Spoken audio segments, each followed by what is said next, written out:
Hi, and welcome to another episode of the Innovation Conversation.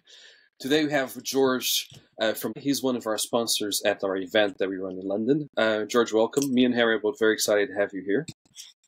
Thanks for having me. It's a pleasure. So, George, you want to tell us a bit more about Decodify to our listeners? Yeah, so Decodify is a low-code, no-code platform. Essentially, we help startups develop their technology stack from scratch using the low-code, which is very beneficial because it's far more affordable. Mm-hmm. Oh, that's pretty cool. So, how do you get started with Decodify? Because I know you're a bit of an entrepreneur yourself. So, you want to tell us about that journey? Yeah, so during the start of lockdown, I was working in a law firm.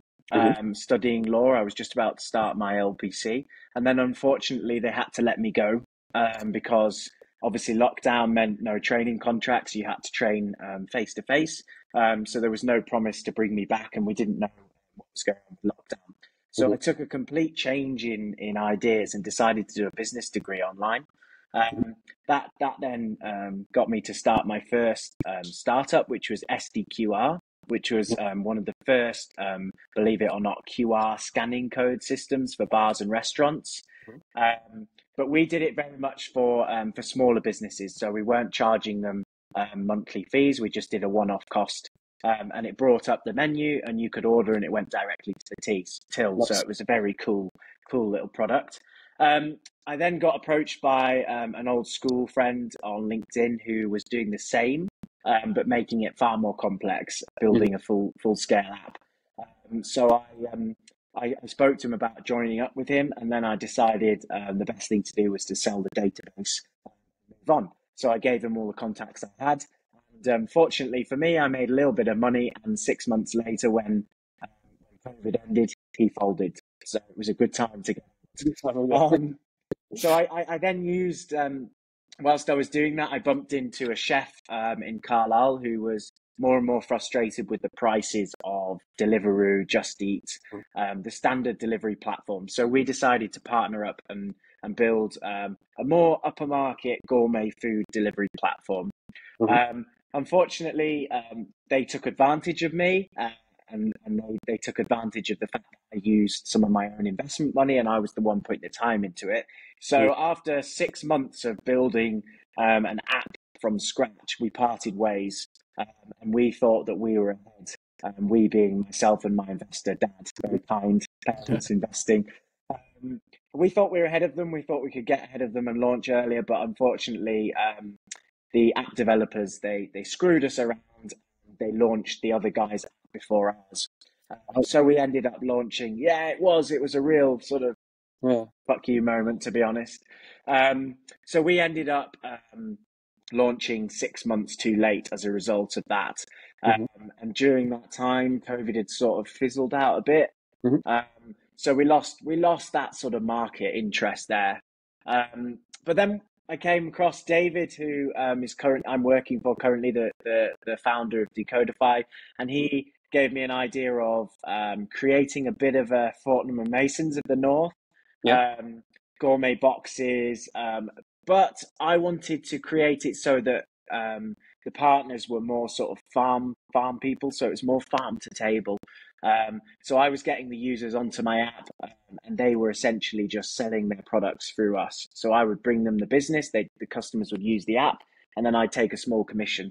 A lot of people who are into business might be listening now and thinking, well, that's not going to work, because once they've sold one box, they're just going to put their own marketing materials in there, offer a discount, and people are just going to go direct.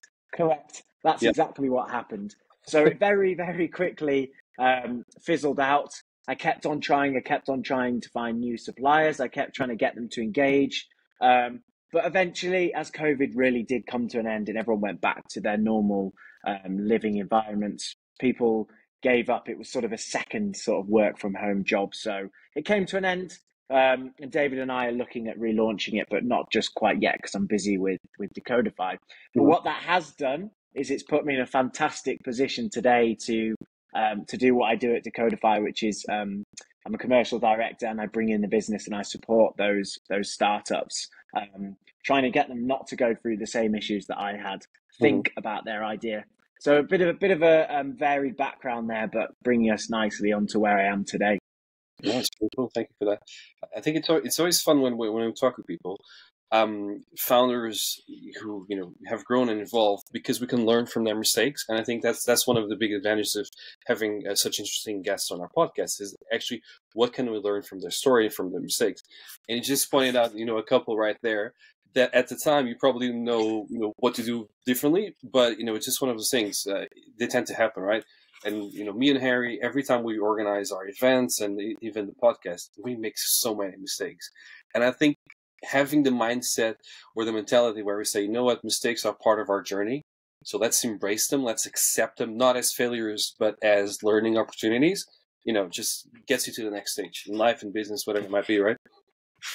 Absolutely. Yeah. And I think it's important now with what I've been through. I mean, I spent several thousands of pounds building an application from scratch where I just bit the bullet. I did my market research, and at the time there was definitely a market for a niche gourmet box delivery service. But obviously time wasn't on my hands. It wasn't good for me, and also the developers weren't right. And I spent all that money without testing the initial product, which is where MVPs come in, minimal viable products. So lots of mistakes to make there, but certainly those that I can give feedback to people now to hope that they don't make the same mistakes.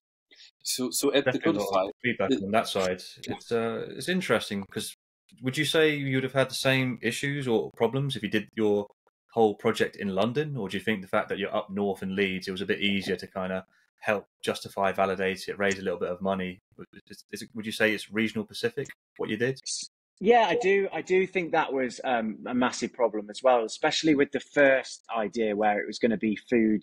It was supposed to be hot food delivered, and actually, I'm further north than Leeds, so I live in the Lake District at the moment. And during lockdown, I was there all the time with my family, and that very much is the nearest towns. They're 6-7 miles away. So to get that sort of high quality food to your door in time where it's still fresh and smells good and it's still hot is really a challenge. A challenge that a challenge that we were going to get round, but it would have been easier if we were in a big city. Yeah.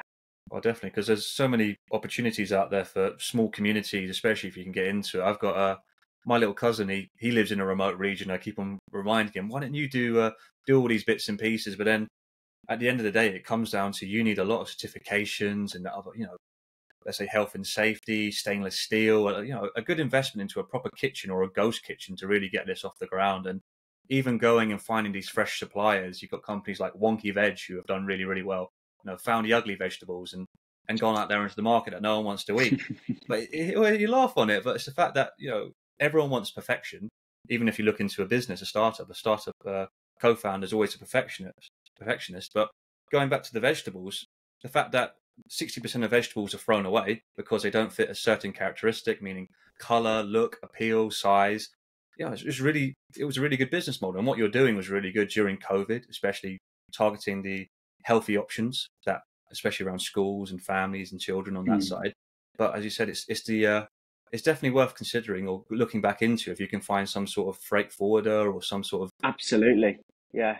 I think you're right, Harry. As well is David uses this expression, "pissing money up the wall." I think we were we were very much orientated around making sure that the name, which was Gourmet to Go, it's still a fantastic name. We actually stole that name off Morrison's. We got the IP for it, and yeah, they were going through. They had the name, and what happens is if you don't use it in a 3-year period, someone else can take it from you. But you can obviously put your objections forward. But at the time, Morrison's were actually looking to sell their business, so it slipped through the lawyer's net. Nice. What would be nice is if they decided they wanted it back and they paid me thousands of pounds for the name. But never mind, we might get there. But you're right. It's one of those things that we with the gourmet boxes, we were aiming to help those suppliers, but in return they needed to help the other suppliers. The whole idea was, don't just put your marketing material in that box, put the other people's in there as well, put our name in there, because if you're going to buy the most amazing cheese from this farm, that no one's had before. It's not in Booth Supermarket, it's not in Waitrose, it's not in Tesco's. How about buy some wine as well that's from a local supplier outside of London or in Somerset? That was the idea. And the idea is still there. It's just about me creating the boxes, I think. I'm going to have to bring it all together. Yeah, absolutely. I think it comes down to having that reliability as well. Like a good idea of which you could potentially pivot towards in the future is looking into vertical farm companies, because I know there's quite a few based up in Leeds and around the north, and quite a few in the west as well. But they're popping up all over the place, and again, they need help with distribution.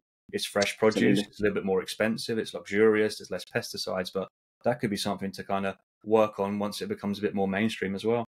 100%, yeah. And who knows where we're going to go next year? But I think that sort of dives into the ideas of the challenges and the successes that you have when you're starting up. There were so many successes. We started off really, really well up here. We had a great business plan. We had people interested in investing in us.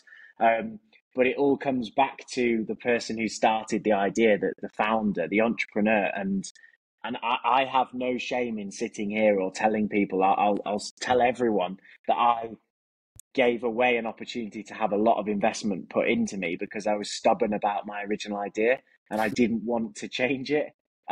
So the investors were put off by the fact that I wasn't open to change. And I think that was because when you come up with an idea, they want to take more than what you want to give them to start with, but also, that idea you think is perfect. And sometimes you're not always open to change your ideas.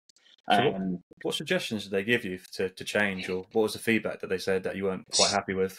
So, I mean, the main change is that the app was originally just for, like I said, we would promote them. They were on our app. We would take a percentage and we would provide DHL, who were the delivery service. All they would have to do is post the food. But what was happening is, like I mentioned earlier, is that it's obvious that they were getting multiple more orders from one order from us. They were putting their own marketing material in there. They weren't putting Gourmet to go in there. And they were increasing their sales because their products were great. And that's fantastic. But it didn't come back to me. So the advice was, here's your money, but you're going to have to find a warehouse or a small unit, and you're going to have to buy the products in and make something special out of it. So make the best of the Lake District, make the best of Yorkshire, and do it that way. And to be honest, part of me probably was because of laziness, but also there were concerns over the fact that you'd have to buy 100 bottles of that specific vinegar or that specific product and have to store that for so much time before you got the sales. So there was always the concern there. So that was the advice they gave me, and it's still up here, and I will possibly think about reopening the idea in time. But yeah, that was why I didn't change it. It's also a big gamble, isn't it? Because when you start thinking about having warehouses full of supplies, that's a lot of money sitting there. And I think that's always something that when you're building a business you need to consider, which is, plus on top of that, you also have perishable items, right? So it's not something that you can sell 6 months down the line. It's fine. There's a time frame for you to sell those. So it does influence a lot of the cash flow into the business and does require quite a lot of money as well. So I completely understand why you went the route you did, because I'll probably try to do the same. Because, okay, how can I get less hassle and less risk in the business? So, but it's hard. It's very hard to evaluate a business and say, this is the right call, this is not the right call.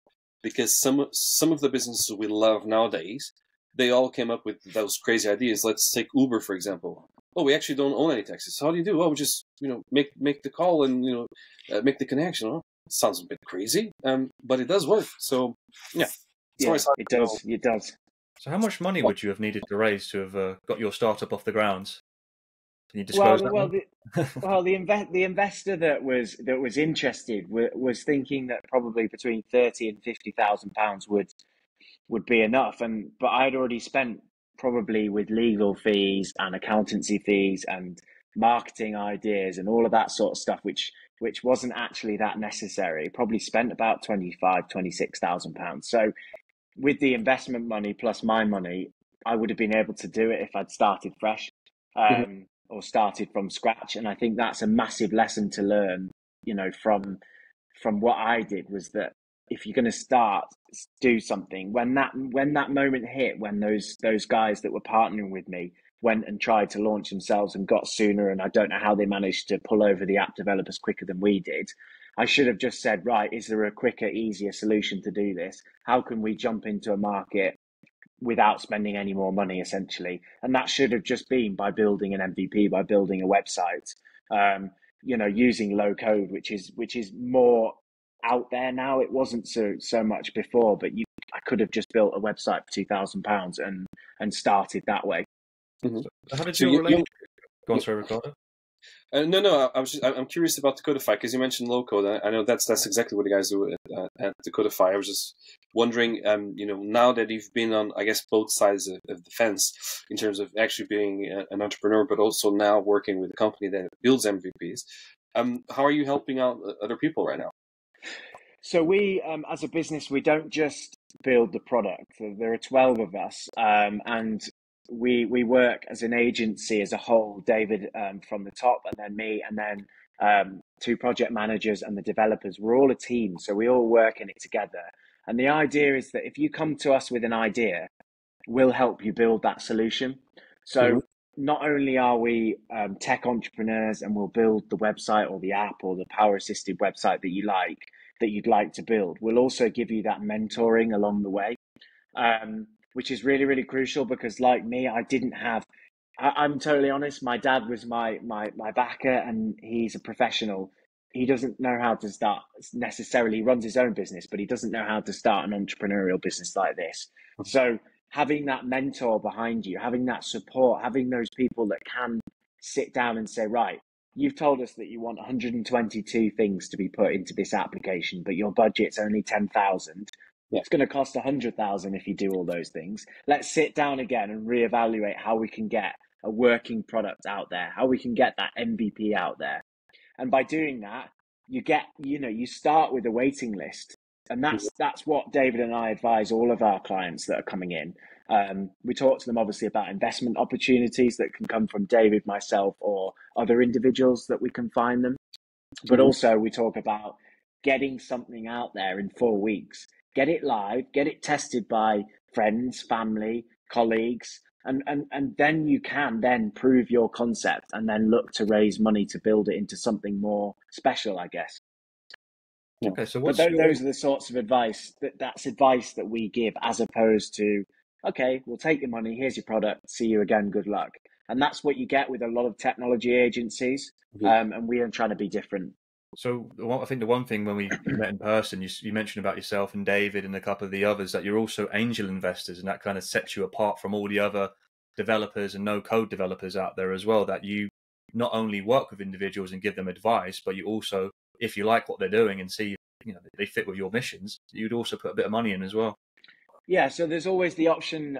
David and I'm young, but I have raised money, I've saved money, and I've invested in 2 other businesses as well, which I'll tell you about a bit later. But David is he's listed 30 out of 100 in the angel investors list in the UK. So when David thought about Decodify, he was working with a couple of clients building their technology stacks from scratch. And when low code came more important and more of a faz, it was more out there, he decided to then build and create Decodify for that reason, and that was to engage with startup individuals like me, where I was 3 or 4 years ago, and say, look, stop, you've got this idea, you've got the problem, you've got the solution, how can we build how can we build that stack, how can we create that, how can we get you from spending £5,000 building it to being worth 300,000 in 6 weeks, 8 weeks, 12 weeks time. And David will invest a lot of time, likewise I will as well, during that process. Not only are we trying to get the sale on so that we can build the product and look after our partners within the company, but also so that we can see that individual grow and their business grow. David and I will either invest our time as part of that investment, so we'll mentor them through the process, or we'll offer a split fee. So we could offer part technology paid for, part paid for by themselves, part paid for by us as investors or as Decodify, or down the line, once the proof of concept, once it's been built, once you've built that waiting list, as we keep calling it, a waiting list, then we'll say, okay, for it to move to the next stage, £20,000 is needed. Here it is. Cool. And a conversation will always be had about that. And that sets us apart, but it's not all just about investment. It's not all just about finding and keeping the customers, the clients that are going to make millions. It's about helping those startups make it worth their while. We don't want them to waste their time and money, and we will be honest with them as well. We will guide them, and we will try and tell them where an idea needs refined or it needs repurposing or something like that to make it work, if that makes sense. So just want to rewind back slightly on that as well, because you mentioned about giving advice, support, and having David on your books as well, who originally gave you advice and support. So would you say having a mentor, I guess it's very rare to have a mentor like that who would also take you underneath your wing, want to work from you from, you know, an individual he gave advice to bring you into a very high position within the company, to also kind of mentor others as well and bring you underneath his wing. Would you say having that mentorship was really crucial for you? And again, this is what you're trying to give back to others as well? Well, it is, yeah. And David essentially has been my mentor even now that I'm working for him, and I'm in a position in the company where I'm quite high up now. But he was offering his mentorship and his investment, and I said no, bye, bugger off. My idea is better. I don't want your help. And that is, but in turn, it's turned around, and he said when he employed me, I told you so. I told you it wouldn't work unless you change. But you know, massive kudos, George, for trying, and that puts you in the position. That's why I'm getting you on board. That's why I want you to be my partner in Decodify, because now you've learned those lessons. You're able to openly and freely give yourself a slap on the wrist and be able to help those people who might be a bit stubborn like you were and say, please don't do that. Please take our advice. And having a mentor, a lot of investors will just give the money because they think it's a good idea, and they'll want their return. They'll want to hear from you occasionally and get their percentage every quarter. But David and I, as investors, and Decodify as a business, we're there to support. We're there to help along the way. And it's something as well.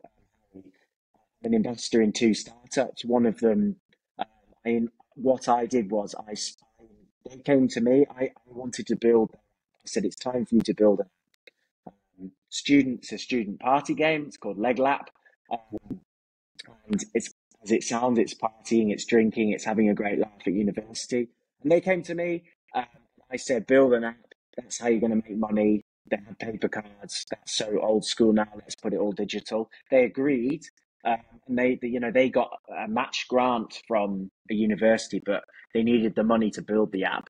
And at this time, I was averse to low code, no code, but I chose that I think they needed to build it from scratch because I thought it would grow incredibly quickly. And it's been worthwhile building it from scratch. So I invested in that company. And I also said, I'm an active investor. I'm a director as well, which is another thing which doesn't always happen. Investors might not be directors, so they might not have a say in anything.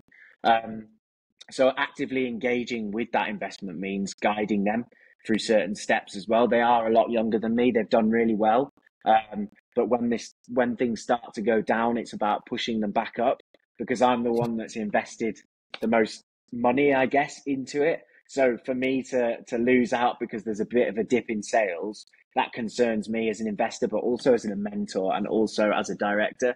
So it's important to be able to push them back up and get them remotivated. And that's something which you'll find, and clients that come on with us will find that we will, as investors and mentors, keep you going. We will keep you positive. I think it's such a powerful message because, in my background in sales, I found that the strongest possible selling technique I could ever have was to say no to a client.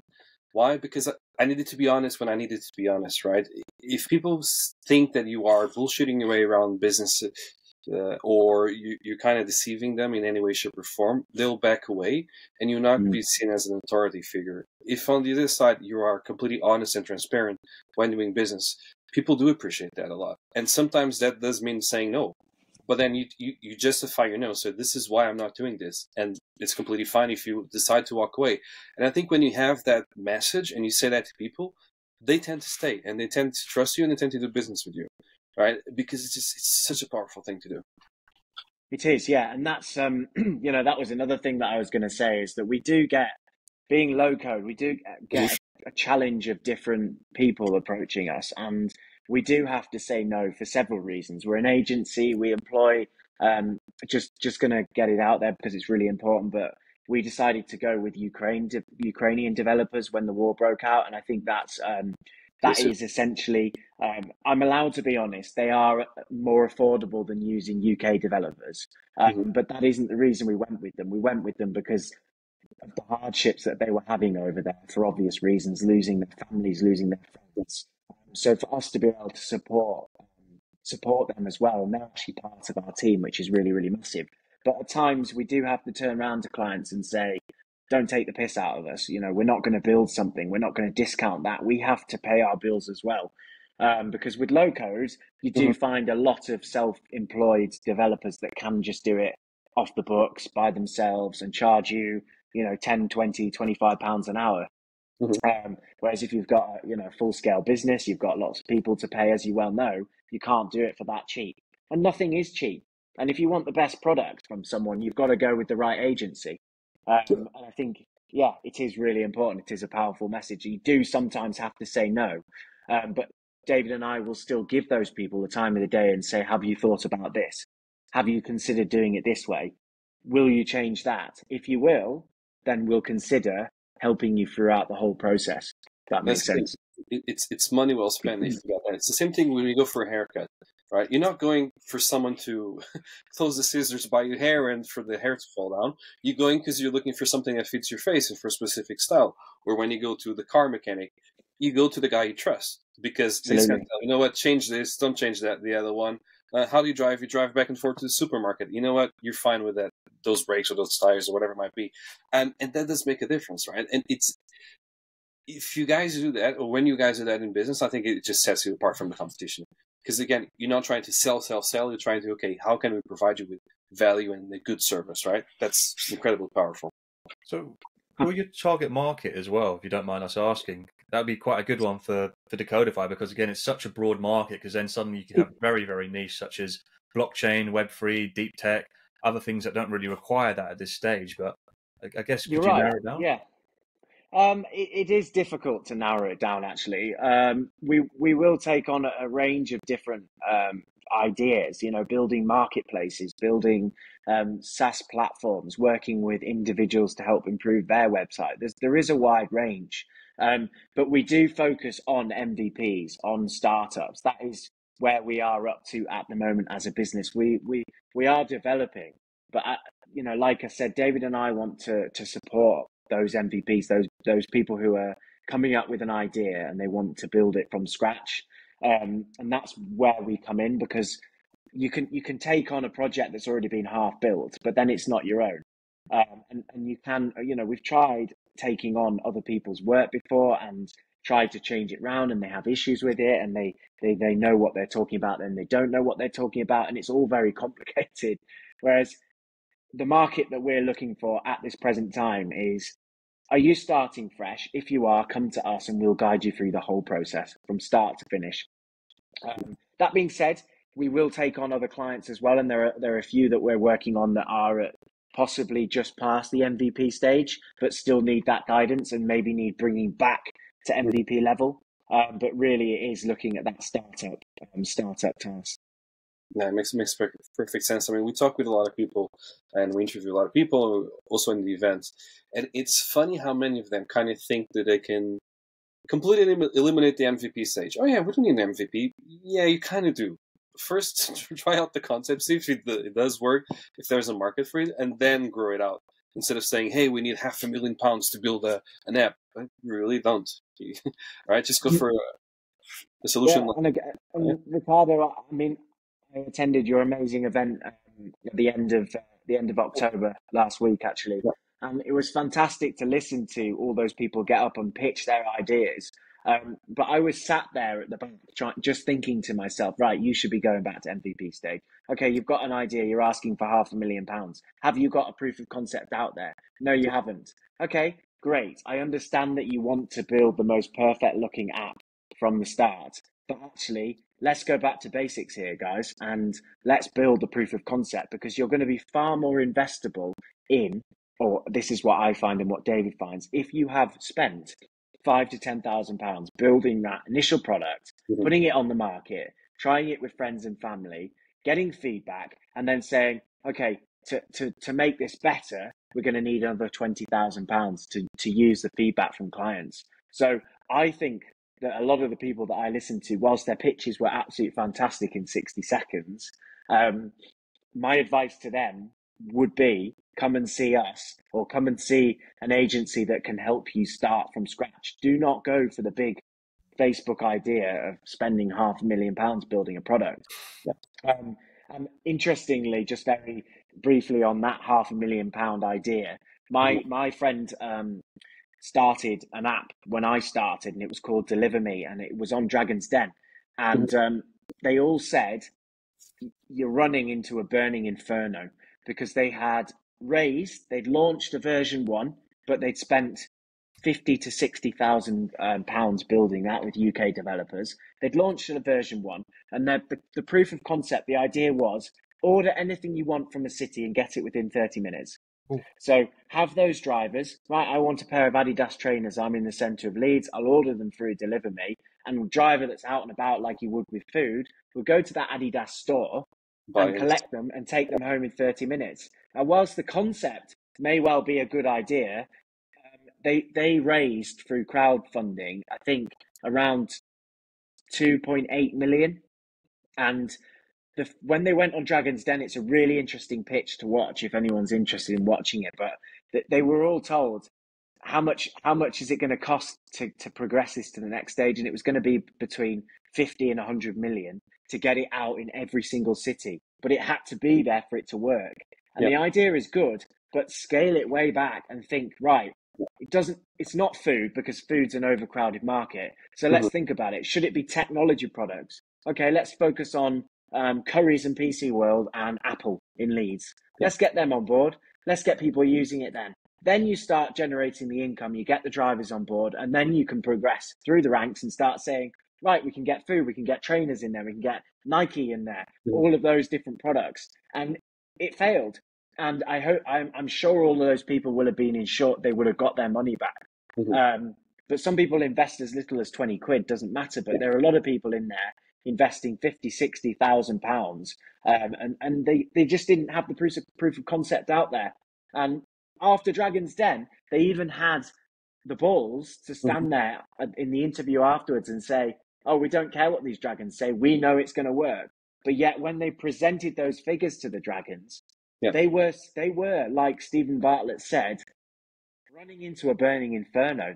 It was all over the place. And it was fantastic for a moment. They got all that marketing, sponsorship and all of that sort of thing. More people invested in the idea, but they hadn't thought about it. And their main goal was, if we can get an audience talking about this through marketing, we will build the money and we'll be able to build a product. Well, we talk a lot about getting an audience and getting the product tested, but they did this the wrong way. They did this the complete wrong way. And it's just an interesting example. Yeah, but it's also a very competitive market. I think the problem with scalability, and when you're building things for millions of people, is that you need a lot of money to get to that stage. I mean, look at the first couple of interviews he had from Jeff Bezos from Amazon. And he was actually joking around with the fact that he didn't make any money. It's like, how can you not have any profit? You sell thousands of items, billions of items. And he said, oh, that's okay. I keep on reinvesting back in the business, because he knew he needed to put a lot of money to grow to the stage where he is right now. And, those type of delivery apps, it's very hard to capture all that market, to make sure it's profitable, to compensate for the investment you have. It's very, very hard. And I think throughout Europe, there are so many delivery apps that have consistently lost money over and over until they got acquired by someone else, can say, you know what, we're going to get all your customers, all your infrastructure for a tenth of what we would buy if we were to make it ourselves. So it makes sense. I think Ricardo, I mean, I've just completed my master's in business and finance, and it was based around a company, and I chose Ocado for the reasons that obviously I tried and failed Gourmet to Go, which was an upper market version of that. And I did all my market research on every single food delivery company out there, and I can honestly tell you, not a single one of them are in profit. Not a single one of them, including Uber. Uber do well with their taxis, but their food, their profits, they're not making enough money to pay their investors back. And that's because the market is saturated. Mm-hmm. No, it's. I think it's a very, very hard market. You know, it's like you said, completely saturated, and it's so hard because the. I think it's a bit like selling ketchup, isn't it? It's not an expensive product, but you end up always buying the same brand or very close to it, right? Heinz. So the profit margin is exactly. It's a tiny profit margin, and it's the same thing for all these companies. They're building gigantic things, but with a tiny profit margin. And if they think they're all going to be successful, it's not going to happen. Same thing with ketchup. We always go for Heinz, right? There's a reason. I mean, you can go for the supermarket one, which is sometimes as good as, but you're always going to go for Heinz at the end of the day. So always, you do. And again, that brings it back to the importance of having a good name, having a good brand behind things. Mm-hmm. But you can't get to that point unless you've started with that your proof of concept. And I was trying to jump. I had the most amazing brand designer, I had the most amazing colors, graphics, everything was amazing. But who the hell are you, Gourmet to Go? We don't know you. And if I had been able to launch in hindsight, you know, I know if I gave myself some feedback on starting, it would have been start sooner, get the name out there, and utilize, I guess, COVID, which was how I would have been able to make my name. Now, it's very much going to be, it's never going to be what it could have been if I'd launched it properly during lockdown, because it's just going to be a smaller, sort of like a second business for myself now if I relaunch it. Oh, you can always do something else, right? I mean, it's True. I've got many ideas up here. Don't worry. No, but that's the thing with entrepreneurs is that it's never just one idea. It's never just a one-hit wonder, right? You always have 10 ideas going on your mind at the same time, and it's hard to select the one you're actually gonna work on. But then you always think, if this fails, that's okay. I got another, 9 ideas I want to explore. And I think when you look at the biographies of very, very successful businessmen, you tend to find exactly that. They try one idea, oh, this didn't work. Let's try something else. I'm thinking, Richard Branson. The many ideas he had and completely failed, like Virgin Cola, for example. We're actually talking about that, apparently had a very, very decent, I never tried Virgin Cola myself, but he said, look, everyone liked it. It was much better than Coca-Cola. Okay. But why didn't you manage to win over the competition? Because it was Coca-Cola. I was giving pallets of drinks, and they were kitting out the shops with fridges and signs and all the things. I couldn't compete in that market, right? So, yeah. And I think going back to that is the idea of I could have made something better from Gourmet to Go if I hadn't spent every single penny that I had of my money at the time, failing and not listening to that advice. I spend too much building that product from scratch. So if you are one person who comes to us with an idea, we will find an idea. If you're an investable person, don't worry, one of those ideas will definitely work. And that is a piece of advice that I will give anyone that has the strength and the ambition and the ability to come up with ideas, because not everyone can run their own business, come up with their own ideas. And if you've got an idea, come forward, speak to us, speak to Decodify, speak to me, speak to the startup events. They'll all point you in the right direction. And from that, you fail once, but you won't keep on failing. And you will be given that advice to how you can succeed in one of those businesses, for sure. Definitely, there's a lot of scope to move around, and I guess moving on to a slightly different subject is around something we mentioned from the very beginning, which was the ecosystems throughout the UK. And I'd like to kind of get your view, being based up in Leeds, of how would you say, or how would you compare it to London? Would you say it's more beneficial to be in a less competitive area, or is it more beneficial to be in a more competitive area because you have more connections, or less connections but they're more worthwhile? What would be your view on that? And that's a good question, because I think every area is different, and it depends what your product or your market is. With technology, mainly they're online, aren't they? But having that network of people that you can speak to and connect with initially is really, really important. So during lockdown, if you're stuck in that bedroom in the Lake District and don't have a network of people that you can meet like this every single day and tell them about your idea and get feedback, you're going to struggle. But being in a city like Leeds is a big city, Manchester's a big city, you're always going to bump into people. You can go, if you work for yourself, you can go into little hub spots and chat to people there and grab a coffee.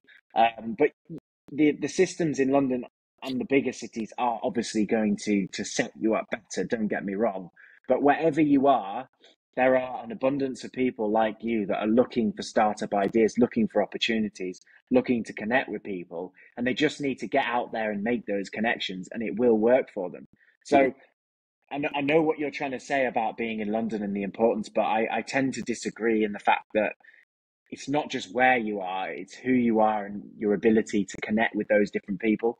And I think that's really important. We would fly to the other side of the world to get business and to network with people. We certainly would do that. And that's what we're like.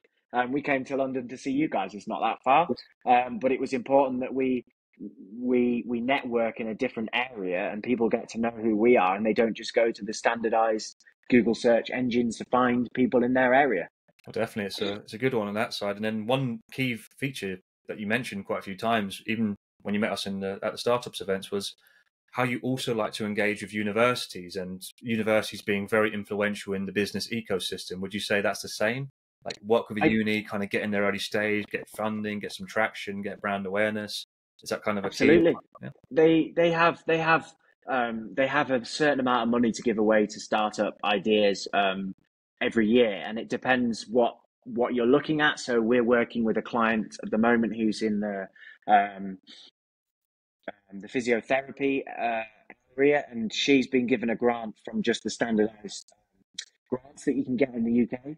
But universities will give up they will do match grants, they will do startup grants. So, for example, Leglap, who I invested in, they were going to be given a £15,000 grant if it was matched to pay for the application.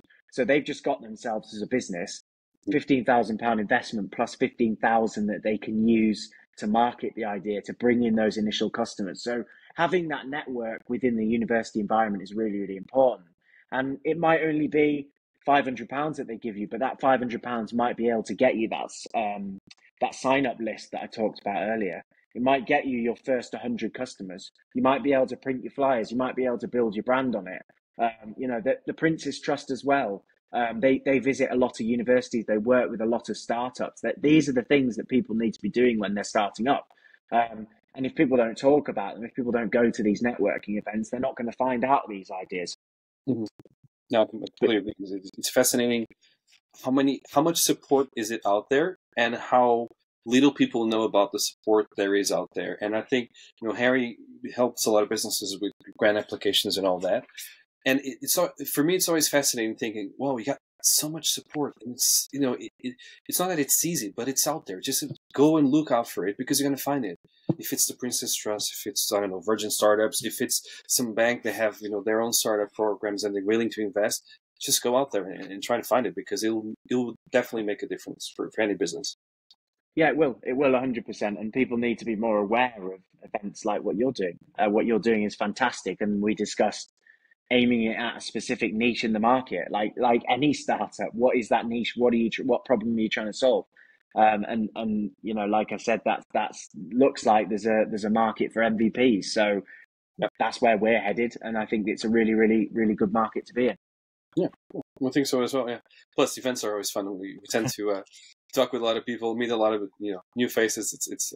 I have a blast. I think Harry also has a blast, and I think you also had a blast in the last one. So people watching we certainly did. Yeah, certainly did. Come to the next event, definitely. Yeah, it was good fun. So as we kind of bring this to our natural close, if people want to reach out to you, George, how can they do so? And please, this is a plug moment. So plug in the website, plug in the company. How can people find you? Yeah, so I'm on LinkedIn, just George Thwaytes. The business is Decodify. The website is just www.decodify.uk. So nice and simple to remember. Best way to get in contact is through LinkedIn, because we're doing a lot of offers on there at the moment for startups. Mm-hmm. We're also very active online on TikTok, Facebook, Instagram. And again, of course, you can speak to Harry or Ricardo and get through to us through them as well. Yeah. All right. Perfect. George, thank you so much for your time today. It was a pleasure talking.